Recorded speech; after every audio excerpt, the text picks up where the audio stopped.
So guys अब यहाँ पे देख लो, यहाँ पे आपको एनिमेशन में दिख रहा है साउंड वेव्स। ठीक है, साउंड वेव्स दो टाइप की वेव्स होती है, मैंने आपको बोला था, एक होता है ट्रांसवर्स वेव्स और दूसरा होता है लॉन्जिट्यूडिनल वेव्स। तो साउंड वेव में देखो यहाँ पे क्या है, ऑसिलेटर देखो क्या है। अब ये ऑसिलेटर क्या है, जब आप बोलते हो तो आपका मुंह ऑसिलेटर बन गया। ठीक है, अब यहाँ पे देखो लेकिन हो क्या रहा है, देखो ये थोड़ा सा इमेजिन करने के लिए थोड़ा सा डिफिकल्ट होता है। देखो साउंड वेव जो होता है ना, जब इमेजिन करते थोड़ा सा इमेजिन में थोड़ा सा प्रॉब्लम आता है इसमें। क्योंकि इसमें ना जिस तरीके से अपने को स्ट्रिंग वेव दिखती है प्रॉपर तरीके से, साउंड वेव ना ऐसे इमेजिन नहीं कर पाएंगे। लेकिन यहाँ पे कुछ चीज दी है मैंने, यहाँ पे देखो ऑसिलेटर आगे पीछे जा रहा है, इसके वजह से यहाँ पे कुछ एक डिस्टर्बेंस क्रिएट हो रहा है कि जो कि देखो आगे इस तरीके से जा रहा है, राइट। और यहाँ पे इस डिस्टर्बेंस को क्या नाम है वो भी मैंने यहाँ पे लिखे। यहाँ पे देखो क्या दिया है, एक को हम लोग क्या बोलते हैं रेयरफेक्शन और दूसरा क्या है कंप्रेशन। देखो कंप्रेशन में आपने देखा होगा सारे पार्टिकल्स आपको एक जगह पे दिख रहे, सारे पार्टिकल्स एक जगह पे आ रहे हैं, मतलब एक डेंसिटी बढ़ रही है पार्टिकल की। रेयरफेक्शन में क्या है, डेंसिटी क्या है, कम है। तो साउंड वेव में क्या होता है गाइस, साउंड वेव में क्या होता है, क्या दिख रहा है आपको, साउंड वेव में होता है रेयरफेक्शन एंड कंप्रेशन।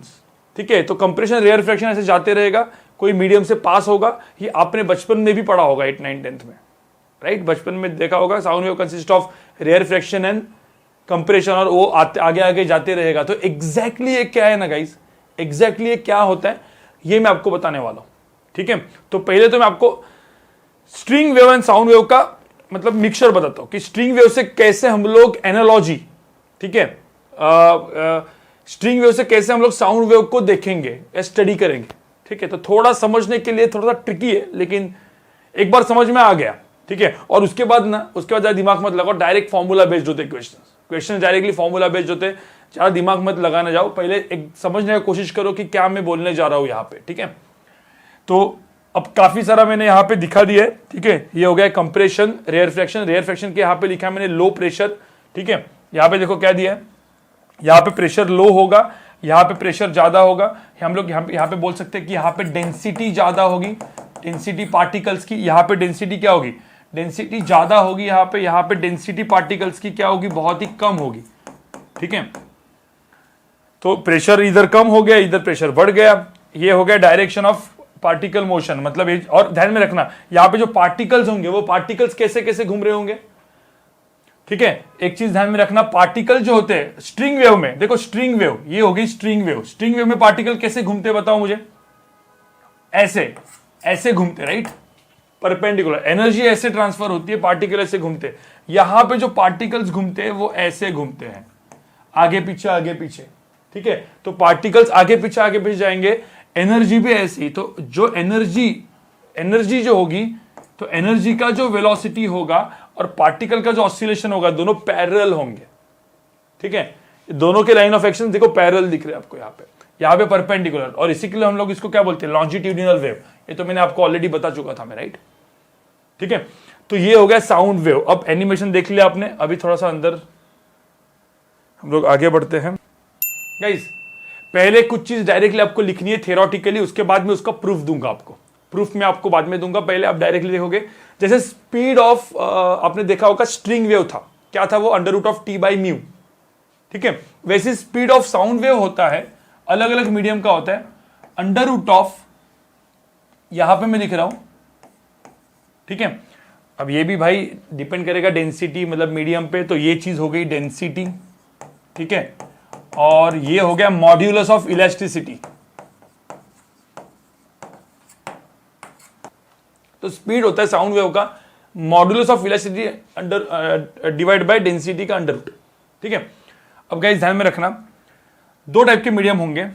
अब सॉलिड मीडियम में, जब मीडियम सॉलिड होता है तो इस मॉड्यूलस ऑफ इलास्टिसिटी को हम लोग बोलते हैं यंग्स मॉड्यूलस। तो यहां पे यंग्स मॉड्यूलस हो जाता है। ठीक है, और यंग्स मॉड्यूलस, इसको हम लोग बोलते हैं यंग्स मॉड्यूलस। ठीक है, और फिर लिक्विड एंड गैस के लिए, जिसमें हम लोग गैस के लिए भी देखेंगे बहुत सारा, अपन तो जनरली गैस के लिए देखते हैं। तो लिक्विड एंड गैस के लिए मॉड्यूलस ऑफ इलास्टिसिटी हो जाता है बल्क मॉड्यूलस। ठीक है, ये हो जाता है बल्क मॉड्यूलस।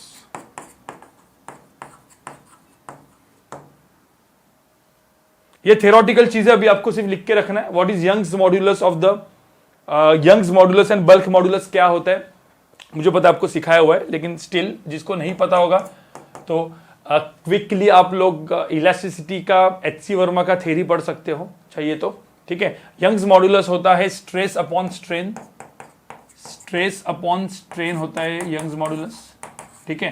स्ट्रेस होता है फोर्स अपॉन एरिया, ये अपन ने पता है आपको इसमें भी पढ़ा था यूनिट्स एंड डायमेंशंस में। स्ट्रेन होता है change in length upon L, ये होता है यंग्स मॉड्यूलस।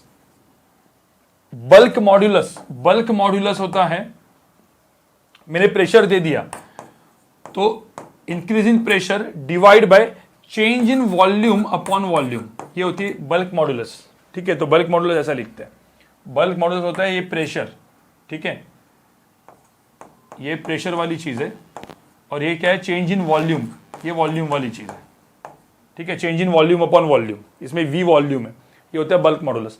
ये जस्ट मैंने आपको फॉर्मूलेज यहां पे लिख के दिए क्योंकि थ्योरेटिकल चीज हो गई। देखो मैंने जैसे आपको बोला था जब साउंड वेव, देखो मैं जब यहां पे बोल रहा हूं तो अब साउंड वेव पहले कहां से पास हो रहा है मुझे बताओ, जो मैं अभी बोल रहा हूं तो साउंड वेव कहां से पास हो रहा है, एयर से। जैसे ही वो वॉल के अंदर पहुंच गया, वॉल में मतलब कहां पे पास हो रहा है, सॉलिड से, तो सॉलिड के लिए ये फॉर्मूला लगता है। देखो स्पीड अलग अलग हो रहा है ना साउंड वेव का, साउंड वेव का सॉलिड में अपने वॉल से जाएगा तो स्पीड अलग रहेगा, एयर में जाएगा तो स्पीड अलग रहेगा।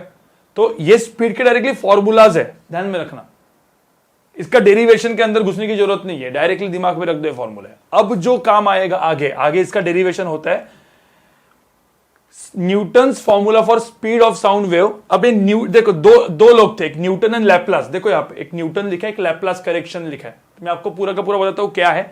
जनरली ये हीट एंड थर्मोडायनामिक्स के बाद और ज्यादा समझता है अच्छे से। अब थर्मोडायनामिक्स आपका शायद से केमिस्ट्री में हुआ रहेगा या फिजिक्स में नहीं हुआ रहेगा, तो कुछ कुछ चीजें आप डायरेक्टली इसको मान लो वैसा का वैसा, ठीक है। हम उसको बाद में आपको डिराइव करके मैं अच्छे से बताऊंगा, अभी भी डिराइव करूंगा मैं, लेकिन जब हम लोग जब हीट एंड थर्मोडायनामिक्स पढ़ेंगे तब इसको एक बार जस्ट 5 मिनट के लिए रिविजिट करेंगे, ठीक है। लेकिन आपने हीट एंड थर्मोडायनामिक्स पढ़ा होगा तो अच्छी बात है, आपको डायरेक्टली समझ में आएगा। तो दोनों चीजें होती है, डिपेंड करता है कि आप वेव्स हीट एंड थर्मोडायनामिक्स के पहले पढ़ते हो बाद में पढ़ते हो, ठीक है। मैं डायरेक्टली यहां पे लिखता हूं न्यूटन ने क्या बोला, ठीक है। अब न्यूटन ने, मैं ये गैस के लिए लिख रहा हूं, ये हर एक चीज अपन गैस के लिए कर रहे हैं। गैस मतलब क्या, हाइड्रोजन, हेलियम या नॉर्मल एयर से जा रहा है सपोज, ठीक है। तो इसके लिए स्पीड ऑफ साउंड वेव क्या होता है, तो स्पीड ऑफ साउंड वेव का फॉर्मूला क्या था, अंडर रूट ऑफ क्या था, बल्क मॉड्यूलस अपॉन डेंसिटी। अब न्यूटन ने क्या देखा, न्यूटन ने क्या डिराइव किया, न्यूटन ने डिराइव किया जो बल्क मॉड्यूलस होता है ना वो होता है प्रेशर। ये न्यूटन का डेरिवेशन है जो अपन इसको ना प्रूव करेंगे। बल्क मॉड्यूलस प्रेशर हो गया, तो मुझे बताओ बल्क मॉड्यूलस प्रेशर हो गया तो स्पीड ऑफ द वेव कितना आया, स्पीड ऑफ साउंड वेव कितना है, pressure upon density, pressure upon density आया ना। अब एक काम करो, मुझे बताओ साउंड का स्पीड, आपने बचपन में देखा होगा साउंड का स्पीड होता कितना है, स्पीड होता है अप्रोक्सीमेटली 332 मीटर पर सेकंड, मतलब 330 पकड़ लेते हैं अपन। सो 332 330 मीटर पर सेकंड होता है। आपको पता है जो प्रेशर है, मतलब मैं प्रेशर डायरेक्टली डाल दूं तो नॉर्मली इससे हम लोग जब कैलकुलेट करने जाएंगे तो प्रेशर जो होगा, प्रेशर होगा 1.01 into 10 to the power 5 pascal, ठीक है। केमिस्ट्री में पढ़ा होगा ये सब चीज, प्रेशर, एटमॉस्फेरिक प्रेशर, ठीक है। और जो डेंसिटी होती है वो 1.293 kg पर मीटर क्यूब होती है नॉर्मल एयर की, ये एयर के लिए है, ठीक है, एट एनटीपी, ठीक है। तो ये नॉर्मल एनटीपी पे मैंने यहां पे लिखा हुआ है क्या है, ये चीज होती है। अब इसके अंदर ये डालो और स्पीड जब मैं निकालता हूं, जब मैं इसके अंदर ये डाल के under root of 1.01 into 10 to the power 5 डालता हूं डिवाइड बाय, सुनो सब लोग, 1.293 करता हूं तो मुझे अप्रोक्सीमेटली आंसर जो आता है वो आता है 280 मीटर पर सेकंड। मुझे बताओ ये एक्चुअल एयर का स्पीड है क्या, ये एक्चुअल एयर का स्पीड है क्या, नहीं है। इसका मतलब जो न्यूटन ने bulk modulus equal to pressure बताया वो थोड़ा सा उसने गलती किया, क्योंकि न्यूटन ने ये हम लोग थर्मोडायनामिक्स के बाद भी करेंगे चीज को मैं फटाफट, लेकिन अभी के लिए मैं जस्ट बता रहा हूं आपको, bulk modulus equal to pressure, ये जो न्यूटन ने बताया ना, उसमें न्यूटन ने एज्यूम किया कि ये आइसोथर्मल प्रोसेस है। गाइस जिनका नहीं हुआ है हीट एंड थर्मोडायनामिक्स कोई दिक्कत नहीं है, अभी के लिए सिर्फ ऐसा थ्योरेटिकली रटने के हिसाब से सुनो, ठीक है। जिनका हुआ अच्छी बात है, ये आइसोथर्मल प्रोसेस के हिसाब से उसने किया। जब साउंड वेव जाता है मीडियम से, एयर से, तो न्यूटन ने बताया कि आइसोथर्मल प्रोसेस है, और उसके हिसाब से भी बल्क मॉडुलस प्रेशर के बराबर आया, और ये फॉर्मूला बन गया कि जो कि एक्चुअली गलत निकला, क्योंकि एक्सपेरिमेंटली मतलब अपना जो एक्सपेरिमेंट के हिसाब से 330 मीटर पर सेकंड आना चाहिए, आया 280 मीटर पर सेकंड। तो भाई जो न्यूटन ने बोला वो तो गलत बोला था, राइट। तो क्या किया, एक बंदा आया लैपलास, ठीक है, लैपलास ने उसका करेक्शन किया। अब लैपलास ने क्या बोला, जब साउंड वेव ट्रैवल होती है, जब साउंड वेव ट्रैवल होती है मीडियम से, तो वो आइसोथर्मल प्रोसेस नहीं, वो एडियाबैटिक प्रोसेस है। तो एडियाबैटिक प्रोसेस जब होती है तो उसने प्रूव किया बीटा जो होता है, मतलब जो बेसिकली हम लोग का जो बल्क मॉडुलस होता है वो होता है गैमा पी। अब ये जो गैमा होता है ना, ये हम लोग बाद में देखेंगे, इसको हम लोग बोलते हैं सीपी बाई सीवी। ये सब अपन अभी आइसोथर्मल में जब मैं पढ़ाऊंगा ना, एडियाबैटिक वगैरह सब उसके अंदर बताऊंगा मैं। ये अलग अलग गैसेस के लिए अलग अलग होती है सीपी बाई सीवी की वैल्यू, डायटोमिक, ये उसके लिए सब। मैंने क्या बोला आपको, अभी तक अभी जानने की जरूरत नहीं है एडियाबैटिक प्रोसेस। जिसको नहीं पता है डायरेक्टली बोल दो, एडियाबैटिक प्रोसेस कुछ होती है जिसमें गैमा होता है सीपी बाई सीवी। अब जो सीपी बाई सीवी उसकी अलग अलग वैल्यू होती है। अब मोनो एटोमिक, आपको पता है मोनो एटोमिक में सब बताऊंगा बाद में, मोनो एटोमिक, डाई एटोमिक, ठीक है, पॉली एटोमिक, ये अलग अलग चीजों के लिए अलग अलग होता है वो। अभी के लिए समझ लो, मोनोएटॉमिक गैस मतलब कौन सा गैस भाई, मोनोएटॉमिक गैस मतलब कौन सा gas, helium, He, right. Diatomic gas मतलब क्या, hydrogen, hydrogen gas H2। Polyatomic मतलब क्या, CO2।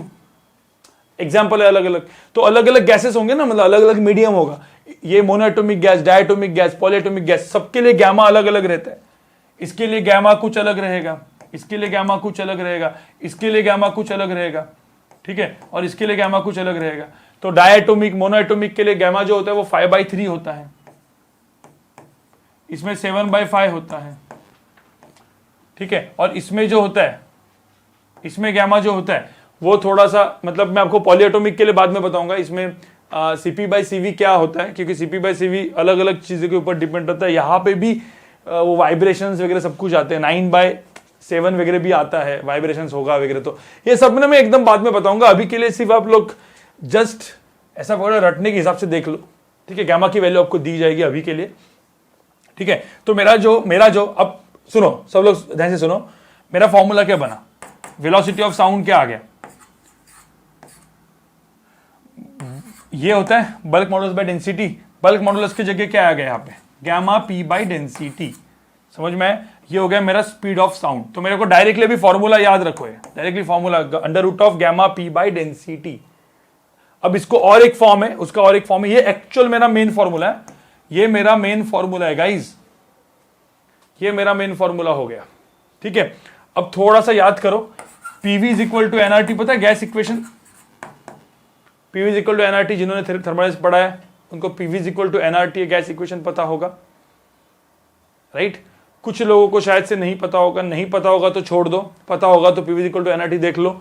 अब PV is equal to NRT में PV is equal to moles क्या होता है, मास अपॉन मॉलिक्यूलर वेट होता है, बराबर। अब मास बाय वॉल्यूम यहां पे लेके जाओ तो पी इज इक्वल टू क्या होगा, मास अपॉन वॉल्यूम क्या होता है, डेंसिटी। तो डेंसिटी यहां पे आपने लेके आई तो पी बाई डेंसिटी की वैल्यू क्या आई, आरटी बाय मॉलिक्यूलर वेट हो गया ना।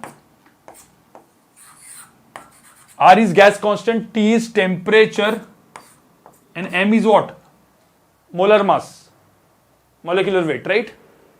तो same formula P by density यहां पे आप करोगे तो सेम फॉर्मूला क्या बन गया, अंडर रूट ऑफ क्या, gamma R T by molecular weight. Formula के हिसाब से दिमाग में डाल दो गाइस, फॉर्मूला के हिसाब से दिमाग में डाल लो। तो जब एनटीपी पे एट एनटीपी जब हम लोग मेजर करते हैं प्रेशर की वैल्यू अपन यहाँ पे 1.01 10 टू द पावर 5 डालेंगे। नॉर्मल गैस के लिए डेंसिटी अपन एयर की डेंसिटी डालेंगे 1.293 वगैरह डालेंगे, ठीक है, केजी मीटर क्यूब, और ये पास्कल डाल दिया, और गैमा की वैल्यू अराउंड 1.4 डालेंगे। ये सब कुछ यहाँ पे डाल के आप देखोगे तो अब यहाँ पे जो स्पीड आएगा, यहाँ पे जो स्पीड आएगा वो अराउंड 333 मीटर पर सेकंड आता है, जो एक्चुअली